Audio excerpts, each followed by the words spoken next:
ഇന്ന് സമൂഹ മാധ്യമങ്ങളിലും മറ്റ് സോഷ്യൽ മീഡിയ പേജുകളിലും എല്ലായിടത്തും വളരെയധികം ചർച്ച ചെയ്ത ഒരു സബ്ജക്റ്റാണ് ആസിഫ് അലിയെ അപമാനിച്ചു എന്ന് പറയുന്ന ആ ഒരു വിഷയം. രമേശ് നാരായണൻ എന്ന് പറയുന്ന സംഗീത സംവിധായകൻ അപമര്യാദയായി പെരുമാറി എന്നുള്ള തലത്തിലാണ് ഈ ചർച്ച മുന്നോട്ട് പോകുന്നത്. നമുക്ക് അതിൻ്റെ ഒരു ചെറിയൊരു പോർഷൻ, ആ ഒരു വീഡിയോ കണ്ടിട്ട് നമുക്ക് ഇതിനെപ്പറ്റിയുള്ള വിശദാംശങ്ങൾ സംസാരിച്ച് അവസാനിപ്പിക്കാം. ആ വീഡിയോയിലേക്ക് ഒന്ന് പോകാം.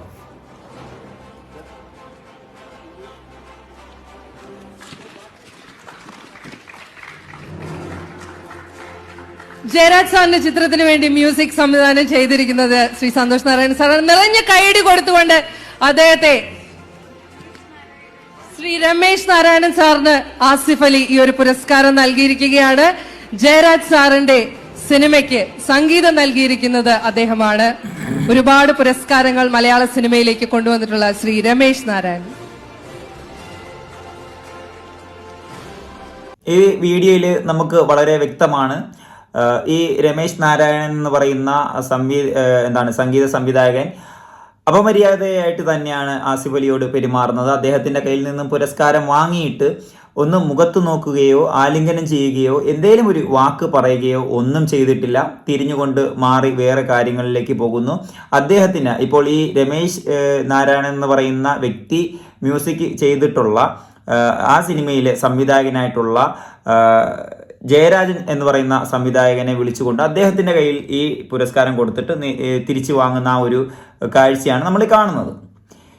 ഇതിൽ അപമാനിക്കപ്പെട്ടത് ആസിഫ് അലിയാണ്. നമുക്ക് ആ ഒരു സബ്ജക്റ്റ് കുറച്ച് നേരത്തേക്കൊന്ന് മാറ്റിവെക്കാം. ഇതിലേക്ക് വഴിയൊരുക്കിയ ചില സംഭവ വികാസങ്ങൾ, നമ്മൾ ഈ കാണുന്നതല്ലാത്ത ചില സംഭവ വികാസങ്ങൾ അവിടെ നടന്നു. അതിനുശേഷമാണ് ഈ ആസിഫ് അലി ഒരു കരുവായി മാറിയത് എന്നുള്ളതാണ് സത്യാവസ്ഥ. നമുക്ക് കുറച്ച് പിന്നിലോട്ട് പോവാം. സംഭവം ഇതിൻ്റെ ഒരു പരിപാടി എന്തെന്നാൽ MD വാസുദേവൻ നായർ എന്ന് പറയുന്ന നമുക്ക് എല്ലാവർക്കും അറിയുന്ന ഒരു എഴുത്തുകാരൻ 80-90 കാലഘട്ടങ്ങളിൽ സിനിമയുടെ പഞ്ചറിഞ്ഞുകൊണ്ട് എഴുതിയ ഒരു എഴുത്തുകാരൻ. അദ്ദേഹത്തിൻ്റെ ജന്മദിനത്തിനോട് അനുബന്ധിച്ച് അദ്ദേഹത്തിൽ നിന്ന് തന്നെ എടുത്തിട്ടുള്ള ഒരു 5 ചെറു കഥകളൊക്കെ കൂട്ടിച്ചേർത്തുകൊണ്ടുള്ള ഒരു സിനിമ സീരീസ് പുറത്തു വരാനിരിക്കുകയാണ്. അതിൽ ഒരുപാട് ആക്ടർമാരും ആക്ട്രസ്മാരും അതുപോലെ തന്നെ ഒരുപാട് സംവിധായകന്മാരും എല്ലാവരും ഒക്കെ പങ്കെടുക്കുന്ന ഒരു കാഴ്ചയാണ് ഈ പരിപാടി സംഘടിപ്പിച്ചിരിക്കുന്നത്. അതിൽ ഓരോ സിനിമകളെ വെച്ചെടുക്കുന്ന സംവിധായകന്മാരെ അവരുടെ ടീമിലുള്ള, ഇപ്പോൾ മ്യൂസിക് ചെയ്തിട്ടുള്ളവരെയും അഭിനയിച്ചിട്ടുള്ളവരെയും സംവിധാനം ചെയ്തിട്ടുള്ളവരെയൊക്കെ സ്റ്റേജിലേക്ക് വിളിച്ച് ആലിംഗനം ചെയ്തുകൊണ്ട് പുരസ്കാരങ്ങൾ കൊടുത്തുകൊണ്ട് വിടുന്ന ഒരു ഒരു പരിപാടിയായിരുന്നു ഇത്. മമ്മൂട്ടിയും മറ്റ് ഒരുപാട് നടന്മാർ അവിടെ അണിചേർന്നിട്ടുണ്ടായിരുന്നു. ഇതിൻ്റെ ഇടയ്ക്കാണ് ഈ ഒരു സംഭവം നടക്കുന്നത്. ഇങ്ങനെ ഓരോ സിനിമയും എടുത്ത, ഞാൻ പറഞ്ഞ കണക്ക് തന്നെ ഈ കുറച്ച് സിനിമകൾ സീരീസ് കണക്ക് വരാനുണ്ടല്ലോ. അപ്പോൾ ഓരോ സിനിമകൾ എടുത്ത സംവിധായകന്മാരെയും അവരുടെ ആ ട്രൂപ്പിനെയും വിളിച്ചുകൊണ്ട് അവരെ അനുമോദിച്ചതിൻ്റെ ഇടയിൽ ഈ രമേശ് നാരായണൻ എന്ന് പറയുന്ന സംഗീത സംവിധായകനെ ഈ ആദരിക്കാനോ അല്ലെങ്കിൽ സ്റ്റേജിലേക്ക് ക്ഷണിച്ചില്ല എന്നുള്ളതാണ് വസ്തുത. അതിൻ്റെ ഒരു കാരണം നമ്മുടെ ഈ സംഘാടകർക്ക് വിട്ടുപോയി എന്നതാണ് സത്യാവസ്ഥ.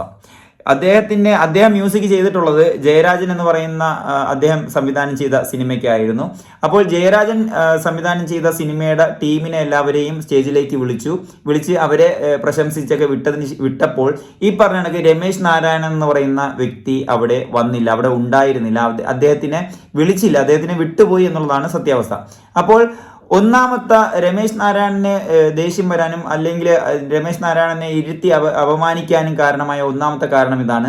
എല്ലാ സിനിമകൾ എടുത്ത അണിയറ പ്രവർത്തകരെ ആദരിക്കുകയും ബഹുമാനിക്കുകയൊക്കെ ചെയ്തു, അദ്ദേഹത്തിന് വിളിച്ചില്ല. അങ്ങനെ ആ പരിപാടിയെല്ലാം കഴിഞ്ഞതിന് ശേഷമാണ് സംഭവം അണിയറ പ്രവർത്തകർ അറിയുന്നത്. ഈ രമേശ് നാരായണൻ എന്ന് പറയുന്ന വ്യക്തിയെ ഇങ്ങനെ ആദരിക്കാൻ വിട്ടുപോയ ഒരു കാഴ്ച. അതിനുശേഷമാണ് സ്റ്റേജിൽ പോലും വിളിക്കാതെ ആ സദസ്സിൻ്റെ സെൻട്രൽ പോർഷനിൽ നിർത്തിക്കൊണ്ട് തന്നെ ആസിഫ് അലിയുടെ കയ്യിലേക്ക് ഈ പറഞ്ഞ ഒരു പുരസ്കാരം കൊടുത്തുകൊണ്ട് ഒന്ന് പ്രശംസിക്കാൻ അണിയറ പ്രവർത്തകർ വിചാരിച്ചത്. അങ്ങനെ കൊടുക്കുന്ന വേളയിലാണ് ഈ പറഞ്ഞ കണക്ക് ആസിഫ് അലിയോട് ഒരു അവഹേളന രീതിയിൽ പെരുമാറുകയും അദ്ദേഹത്തിന് ഈ രമേശ് നാരായണൻ എന്ന് പറയുന്ന വ്യക്തിയെ അദ്ദേഹത്തിന് ഏറ്റവും കൂടുതൽ താങ്ങായി എക്കാലത്തും നിലനിന്നിരുന്ന ഈ ജയരാജൻ എന്ന് പറയുന്ന സംവിധായകനെ വിളിക്കുകയും അദ്ദേഹത്തിൻ്റെ കയ്യിൽ നിന്ന് ഈ പുരസ്കാരം വാങ്ങുകയും ചിരിക്കുകയും കെട്ടിപ്പിടിക്കുകയും ആലിംഗനൊക്കെ ചെയ്തുകൊണ്ട് ആ ഒരു സംഭവം അവസാനിക്കുന്നത്. ഇതിൽ ആസിഫ് അലിയെ അപമാനിച്ചു എന്ന് പറയുന്നത് വസ്തുതയാർന്ന കാര്യമാണ്. പക്ഷേ നിർഭാഗ്യവശാൽ ആസിഫ് അലി അതിലേക്ക് ഇരയായി എന്നുള്ളതാണ് വസ്തുത. കാരണം ഇദ്ദേഹം ഈ ആസിഫ് അലിയോട് ഇങ്ങനെ പ്രകടമാക്കാൻ വഴിയൊരുങ്ങിയ ഒരു വിഷയം ഇതാണ്. അദ്ദേഹത്തിനെ സ്റ്റേജിലേക്ക് വിളിക്കാതിരുന്നതും അതുപോലെ തന്നെ ജയരാജൻ സംവിധാനം ചെയ്ത സിനിമയുടെ അണിയറ പ്രവർത്തകരെ എല്ലാവരെയും സ്റ്റേജിലേക്ക് വിളിച്ചിട്ട് ഇദ്ദേഹത്തിന് വിട്ടുപോയതും രമേശ് നാരായണനെ വിട്ടുപോയതുമാണ് ഇദ്ദേഹത്തിനെ ചൊടിപ്പിച്ചത് എന്നുള്ളതാണ് വസ്തുത. പിന്നെ വേറൊരു പക്ഷം പറയുന്ന ഒരു കാര്യമുണ്ട്. അത് മറ്റൊന്നുമല്ല, ഞാൻ ആ വീഡിയോയുടെ തുടക്കം ഒന്ന് പറയാം. നമ്മുടെ ഈ ആങ്കർ ഇദ്ദേഹത്തിനെ ക്ഷണിക്കുന്ന ഈ രമേശ് നാരായണനെ വിളിക്കുന്ന ആ ഒരു ചെറിയൊരു പോർഷൻ, മൊത്തം കാണിക്കുന്ന ഒരു ചെറിയൊരു പോർഷൻ ഒന്ന് രണ്ടു വട്ടം ഒന്ന് പ്ലേ ചെയ്യാം. അപ്പോൾ നിങ്ങൾക്ക് കുറച്ചും കൂടി ഒന്ന് വ്യക്തമാവും. ആ പോർഷൻ ഞാൻ ഒന്ന് പ്ലേ ചെയ്യാം. ജയരാജ് സാറിന്റെ ചിത്രത്തിന് വേണ്ടി മ്യൂസിക് സംവിധാനം ചെയ്തിരിക്കുന്നത് ശ്രീ സന്തോഷ് നാരായണൻ സാർ. നിറഞ്ഞ കൈയടി കൊടുത്തുകൊണ്ട് അദ്ദേഹത്തെ, ജയരാജ് സാറിന്റെ ചിത്രത്തിന് വേണ്ടി മ്യൂസിക് സംവിധാനം ചെയ്തിരിക്കുന്നത് ശ്രീ സന്തോഷ് നാരായണൻ സാർ. നിറഞ്ഞ കൈയടി കൊടുത്തുകൊണ്ട് അദ്ദേഹത്തെ കണ്ടല്ലോ. ഇതില് ഈ ആങ്കർ വിളിക്കുന്ന ഈ രമേശ് നാരായണൻ എന്ന് വിളിക്കുന്നതിന് പകരം ആദ്യം വിളിക്കുന്നത് സന്തോഷ് നാരായണൻ എന്നുള്ളതാണ്. ചില പക്ഷക്കാർ സംസാരിച്ചും ചർച്ചാ വിഷയവുമായിട്ട് മുന്നോട്ട് കൊണ്ടുപോകുന്ന സബ്ജക്റ്റ് ഒന്നിതാണ്. രമേശ് നാരായണൻ എന്നാണ് ഈ പുള്ളിയുടെ പേര്. അത് മാറി ആങ്കർ വിളിച്ചത് സന്തോഷ് നാരായണൻ എന്നാണ് തുടക്കം. അപ്പോൾ ചില പക്ഷക്കാർ പറയുന്നത് ഇത് രമേശ് നാരായണനെ അപമാനിച്ചതാണ്, രമേശ് നാരായണനെയാണ് ആദ്യം അപമാനിക്കപ്പെട്ടത് എന്നുള്ളതാണ് ഒരു പക്ഷം പറയുന്നത്. സത്യമാണ്, അവിടെ രമേശ് നാരായണൻ എന്ന് പറയുന്ന പുള്ളി ഈ പേര് വ്യക്തിയെ പോലും അറിയാതെ പേര് മാറ്റി വിളിച്ചത് തന്നെ ഒരു അപമാനകരമാണ്. പക്ഷേ അവിടെ ഒരു വിഷയം എന്തെന്നാൽ പേര് വിളിക്കുന്നതിന് മുമ്പ് തന്നെ ആ ഒരു ആദരവ് കൊടുക്കുന്ന ആ ഒരു പുരസ്കാരം കൊടുക്കുന്ന സംഭവമൊക്കെ കൊണ്ടുവന്നപ്പോഴേ പുള്ളി കൺട്രോൾ പോയി നിൽക്കുന്ന ഒരു സാഹചര്യമാണ് അവിടെ നടന്നത്. ഓൾറെഡി അവിടെ ആ ഒരു പേര് തെറ്റുന്നത് പിന്നെയാണ്. അപ്പോൾ ഈ ഒരു പക്ഷക്കാർ പറയുന്ന ഈ ഒരു സംഭവം ഉണ്ടല്ലോ, പേര് തെറ്റിയതിൻ്റെ പേരിലാണ് ഈ ആസിഫ് അലിയോട് ഈ വിവേചനം കാണിച്ചത് എന്നുള്ളത്. അതല്ല, ഞാൻ ആദ്യം പറഞ്ഞ സബ്ജക്റ്റ് തന്നെയാണ്. ആസിഫ് അലിയെ അവഹേളിച്ച ഒരു വിഷയം എന്തെന്നാൽ ഇദ്ദേഹത്തിന്റെ ട്രൂപ്പിനെ സ്റ്റേജിലേക്ക് വിളിച്ച് ആദരിച്ച സമയത്ത് രമേശ് നാരായണനെ വിളിച്ചില്ല എന്നുള്ളതാണ് വസ്തുത. ഈ രണ്ടാമത് പേര് മാറിയ ഇത് ആരും ശ്രദ്ധിച്ചാണോ എന്ന് എനിക്ക് തോന്നുന്നില്ല.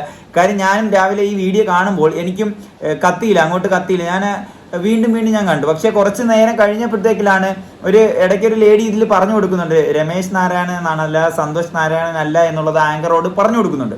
അപ്പോൾ ഇതിൽ സംഭവിച്ചിരിക്കുന്നത് മൊത്തവും അണിയറ പ്രവർത്തകരുടെയും ഈ ആങ്കറുടെയും ഒക്കെ ഒരു കൈപ്പിഴവും നാവുപിഴയും ഒക്കെയാണ് എന്നുള്ളതാണ് വസ്തുത. ആർക്കാണ് എന്താണ് ആർക്ക് ഏത് പുരസ്കാരമാണ് കൊടുക്കുന്നത്, ഏത് വ്യക്തിത്വമാണ് വരുന്നത് എന്ന് പോലും അറിയാത്ത ആങ്കർമാരെ ഈ സംഘാടകര് ഏർപ്പെടുത്തുമ്പോൾ അതിൻ്റെ ഗൗരവം മനസ്സിലാക്കാതെ ഈ പരിപാടിയിലേക്ക് കടന്നു വരുന്ന ഇതുപോലുള്ള ആങ്കർമാരുടെ കയ്യിൽ കുറച്ച് തെറ്റുകളുണ്ട്. അവരുടെ ആ ഒരു കൊടുക്കുന്ന ആ ഒരു സ്ക്രിപ്റ്റ് അതുപോലും നോക്കുന്നില്ല എന്നുള്ളതാണ് വസ്തുത. പിന്നീട് ഇതിൽ ഉൾക്കൊള്ളിക്കാത്ത, ആദ്യമേ ഇതിൽ പൂർണ്ണമായിട്ടും എല്ലാവരും ഉൾക്കൊള്ളിക്കാത്ത സംഘാടകർ ഇതിൽ പൂർണ്ണമായും ഉത്തരവാദിയാണ്. അതുകൊണ്ട് തന്നെ ഈ സംഘാടകരുടെ കയ്യിൽ നിന്നിട്ടുള്ള ഈ ഒരു പ്രശ്നം തന്നെയാണ് ഇവിടെ ഏറ്റവും വലിയ ഗുരുതരമായിട്ടുള്ള പ്രശ്നം. ഇതിൽ രമേശ് നാരായണനെ പഴിചാരിയിട്ടോ ആസിഫ് അലിയെ പഴിചാരിയിട്ടോ ഒരു കാര്യമില്ല. നമ്മൾ കോമൺ ആയിട്ട് രണ്ടുപേരെയും സമത്വത്തോടു കൂടി തന്നെ നമുക്ക് ഇതിൽ കാണാൻ കഴിയാം. കാരണം ഒരാൾ ഓൾറെഡി അപമാനിതനായിട്ട് മണിക്കൂറുകളോളം അവിടെ ഇരിക്കുന്നു, മറ്റൊരാൾ അതിന് കരുവാകുകയാണ്. പക്ഷേ ഇത് ന്യായീകരിക്കല്ല. രമേശ് നാരായണനെ ആസിഫ് അലിയോട് കാണിച്ച ശുദ്ധ പോക്കർത്തരം തന്നെയാണ്. അതൊരു വശം, അതിനെ ഒരു കാര്യം കൊണ്ട് നമുക്ക് ന്യായീകരിക്കാൻ ഒക്കില്ല. കാരണം ആസിഫ് അലി എന്ന് പറയുന്ന വ്യക്തി അദ്ദേഹം ഇതൊന്നും അറിയുന്നില്ല. അദ്ദേഹം ആങ്കർ അല്ല, അദ്ദേഹം ഈ പരിപാടി സംഘടിപ്പിക്കുന്ന ആളല്ല, അങ്ങനെയുള്ള ആരുമല്ല. അദ്ദേഹത്തിനെ ഇതിലേക്ക് വലിച്ചിഴക്കേണ്ടുള്ള അദ്ദേഹത്തിനോട് ഈ ദേഷ്യം കാണിക്കേണ്ടുള്ള ഒരു കാര്യം ഈ രമേശ് നാരായണനില്ല. എന്തായാലും ഇത് വളരെ അപൂർവമായിട്ടുള്ള ഒരു സംഭവമായി പോയി. എന്ന് വെച്ച് കഴിഞ്ഞാൽ സംഭവിക്കാൻ പാടില്ലാത്ത ഒരു സംഭവം തന്നെയാണ് ഈ നടന്നു പോയിട്ടുള്ളത്. എന്തായാലും വളരെ ഖേദം പ്രകടിപ്പിക്കേണ്ടുള്ള ഒരു സാഹചര്യമാണ്. എന്തായാലും ഈ രമേശ് നാരായണൻ നിലവിൽ ആസിഫ് അലിയോട് മാപ്പ് പറഞ്ഞിട്ടുണ്ട്. എന്തായാലും അതിനുശേഷം അമ്മ സംഘടന ആസിഫ് അലിക്ക് ഐക്യദാർഢ്യമായിട്ട് മുന്നോട്ട് വന്നിട്ടുണ്ട്. ഇതിന്റെ പൂർണ്ണമായിട്ടുള്ള ഒരു വിശദാംശം ഇതിനോടകം തന്നെ രമേശ് നാരായണൻ പുറത്തുവിട്ടിട്ടുണ്ട്. ഇതായിരുന്നു പ്രശ്നം എന്നുള്ളത് പുറത്തുവിട്ടിട്ടുണ്ട്. ആദ്യമേ ഒരു 3 മണി 4 മണി സമയത്തൊക്കെ വന്നിരുന്ന ഓരോരുത്തരുടെയൊക്കെ വീഡിയോ രമേശ് നാരായണനെ നല്ല രീതിയിൽ താറ്റി പായിക്കുന്ന ഒരു സംഭവമാണ്. നമുക്കറിയാം, രമേശ് നാരായണൻ എന്ന് പറയുന്ന സംഗീത സംവിധായകൻ ആർക്കും അറിയില്ല, എനിക്കും അറിയില്ല. അതിനെക്കാട്ടി എത്രയോ മുകളിലാണ് ആസിഫ് അലി എന്നുള്ളത് സത്യാവസ്ഥ നമുക്ക് എല്ലാവർക്കും അറിയാം. ആസിഫ് അലി നല്ല പബ്ലിസിറ്റി ആയിട്ടുള്ള ഒരു യുവ ആക്ടറാണ്. അതുകൊണ്ട് തന്നെ അദ്ദേഹത്തിനെ എല്ലാവർക്കും അറിയാം. അതുകൊണ്ട് തന്നെ ഇതിന്റെ ഒരു വേറൊരു വശം, ഇപ്പോൾ രമേശ് നാരായണനാണോ സന്തോഷ് നാരായണനാണോ എന്ന് ചോദിച്ചാൽ എനിക്കും അറിയത്തില്ലായിരുന്നു. ഈ ഒരു സംഭവം കൃത്യമായിട്ട് മനസ്സിലാക്കിയതിന് ശേഷമാണ് എനിക്ക് ഇദ്ദേഹത്തിന്റെ മുഖം പോലും പിടികിട്ടിയത്. എന്തായാലും കാര്യങ്ങൾ ഇങ്ങനെയൊക്കെയാണ്, ഇങ്ങനെ വളഞ്ഞ് കിടക്കുകയാണ്. എല്ലാവരും ഇതൊന്ന് മനസ്സിലാക്കി എടുക്കുക. അതിനു വേണ്ടിയിട്ടാണ് ഞാൻ ഈ വീഡിയോ ചെയ്തത്. എന്തായാലും ആസിഫ് അലിയോട് കാണിച്ചത് തീരെ തരം താഴ്ന്ന ഒരു പരിപാടി തന്നെയാണ്. രമേശ് നാരായണനോട് സംഘാടകർ കാണിച്ചത് തീരെ പോക്കൃത്തരമായി പോയി എന്ന് വേണം എൻ്റെ ഒരു അഭിപ്രായം അതാണ്. നിങ്ങളുടെ അഭിപ്രായം എൻ്റെ വീഡിയോ കണ്ടിട്ട് നിങ്ങൾക്ക് എന്തെങ്കിലും അഭിപ്രായം ഉണ്ടെങ്കിൽ തീർച്ചയായിട്ടും രേഖപ്പെടുത്തുക. വീഡിയോ ഇഷ്ടപ്പെട്ടെന്ന് വരുന്നു. അടുത്ത വീഡിയോയിൽ ഇനിയും കാണാം.